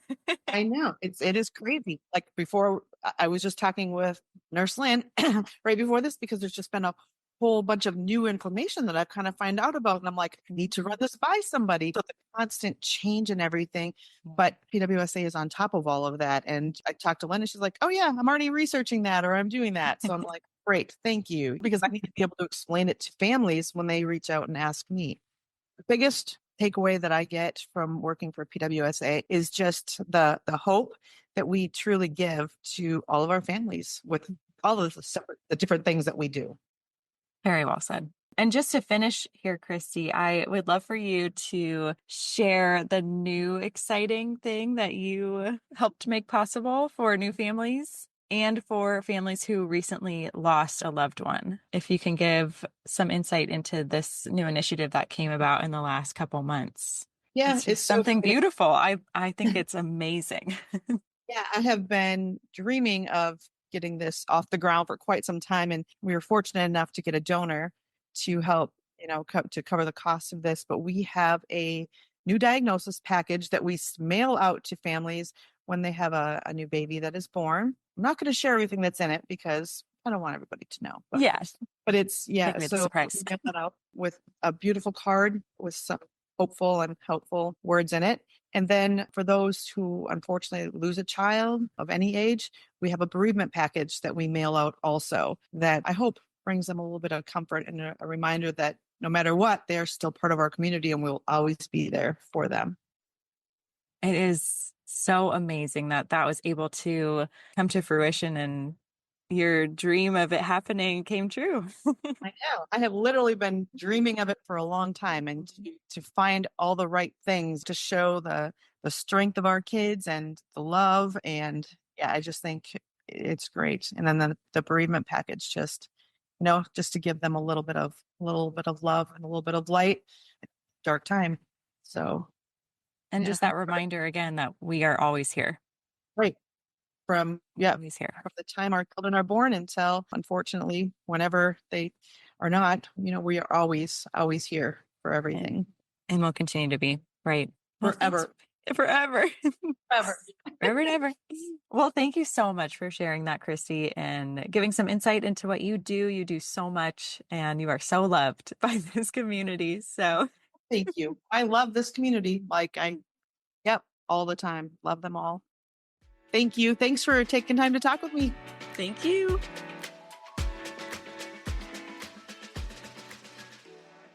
We are now joined by Angela Frazier. Hi, Angela. Hi, how are you? Good. How are you today? I'm good. Good. Thank you so much for hopping on the podcast with me. So I would love for you to first and foremost give kind of an overview of what you do for PWSA USA and how you're connected to the PWS community.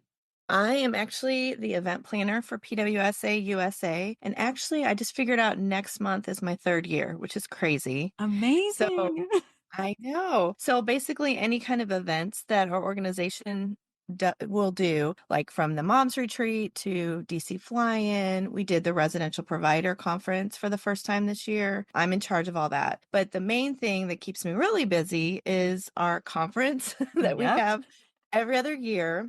We have our United in Hope conference in June. We have our clinical scientific June 25th and 26th, as well as the professional providers. And then our family conference is the 27th and 28th in Arizona. So that right now has been my main focus, working on that. Yeah, that's what I do.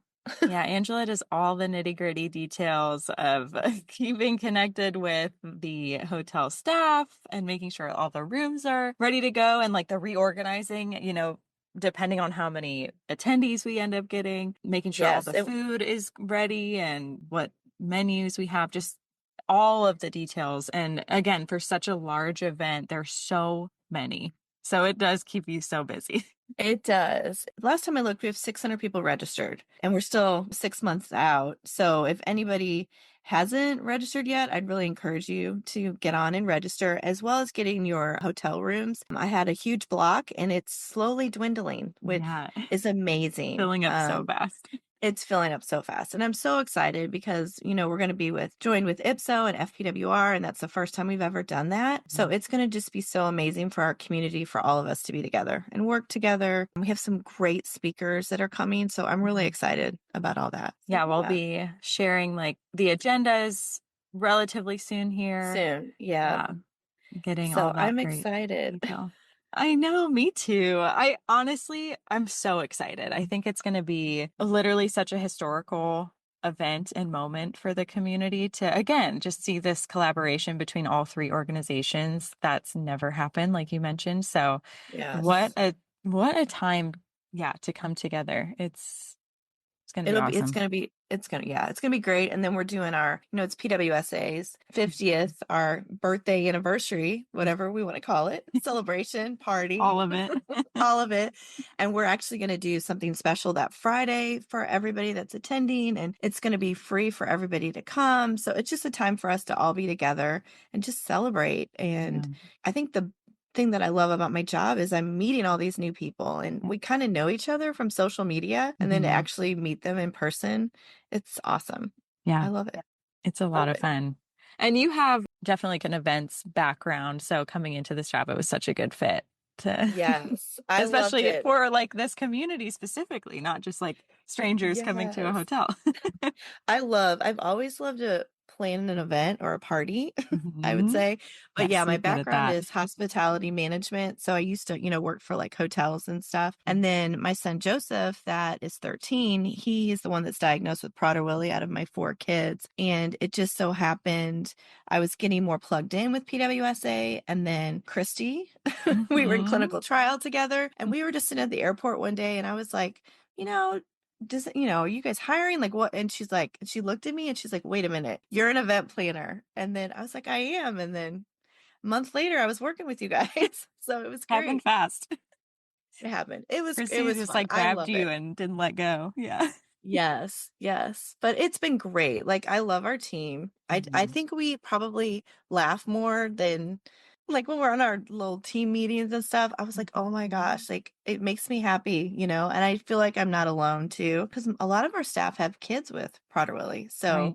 we can kind of share and we've all been through things together from illness with family or you know what I'm saying? So we've kind Yeah. of become our own little unit, our little family. So I love it. It's been Absolutely. great. It's so, I love seeing our staff chat that we have just continuously blow up with photos or videos of Yeah. proud mama moments of the kiddos, in school or in, like school productions or succeeding in like a PT Yes. appointment, or there's just always something new that staff are sharing that we can all celebrate each Oh. other in our, And a lot of us have known our kids since they were babies. yeah. So like it's been, you just kind of watch them and just all their milestones and you kind of feel like their other mom because you're like cheering them on Yeah. and you're just as proud of them as anybody else would be. So Right. I love it.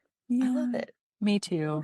And it makes me feel more connected to everyone and their families. So I appreciate it on a personal level a lot.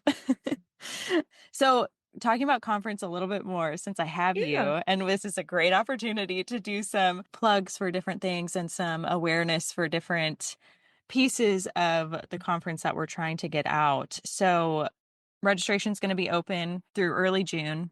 Yes. And I honestly actually will put the registration link in our show notes for this episode if people can go there and click on it and learn all about our great conference. We have a lot of tabs on that webpage that give all the details. But you mentioned that the hotel space is definitely starting to become more limited.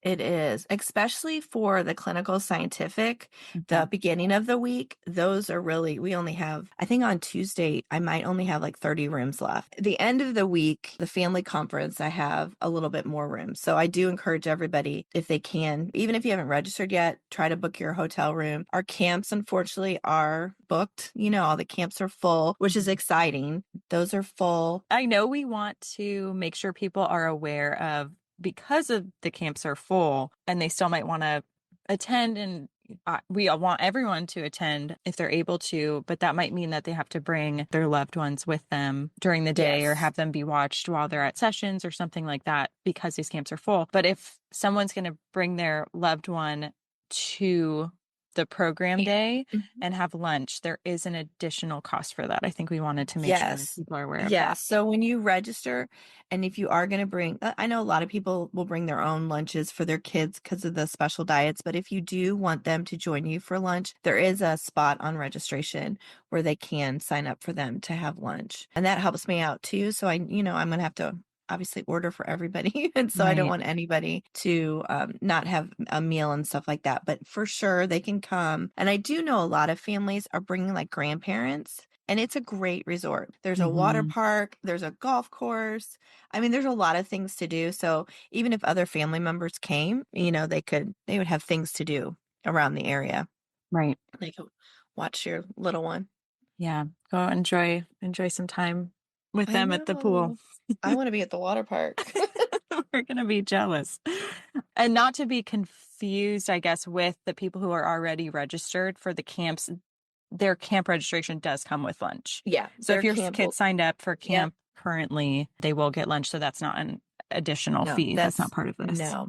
That's all included. And when we get closer and I can talk to the chef, I'll get more of like a menu that we'll put out so they know Yeah. for the camp, because there might be something you don't want your child to have. And then if you don't like the meals, you're more than welcome to go get them during lunch and take them out and feed them. They have a special diet for that. Right. So yeah. Well, thank you so much, Angela, for all of that great information. I know there's going to continuously be more questions around conference as we get closer. And we're always here. As Angela mentioned, you can call our main PWSA phone line, and we have staff who is very knowledgeable about all the ins and outs of conference. So we can help guide you or answer any questions that you have. And Angela, I would love to have you back on the podcast later to discuss all things conference eventually. Okay. So we'll circle back. You know where to find me. Well, thank you so much for coming on today. Good to see you. Bye. Wow, Annie, I feel like I personally learned a lot more about our staff as well as those listening. Yeah. There's a lot shared. Yeah, a lot of really inspiring stuff and reiterates the incredible people that work with this organization. Absolutely. Yeah. So thank you so much to our incredible staff for hopping on the podcast today and allowing our listeners to get to know them a little bit better. Honestly, the work that we do is a testament to just their dedication and passion. And we can't wait to continue that going forward into our 50th year as PWSA USA. Thank you all for listening, and we'll be back next Tuesday with a new episode.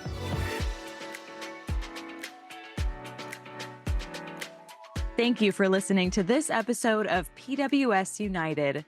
If you want to learn more about Prader-Willi syndrome and how PWSA USA is making strides in advocacy, family support, and research, visit www.pwsausa.org.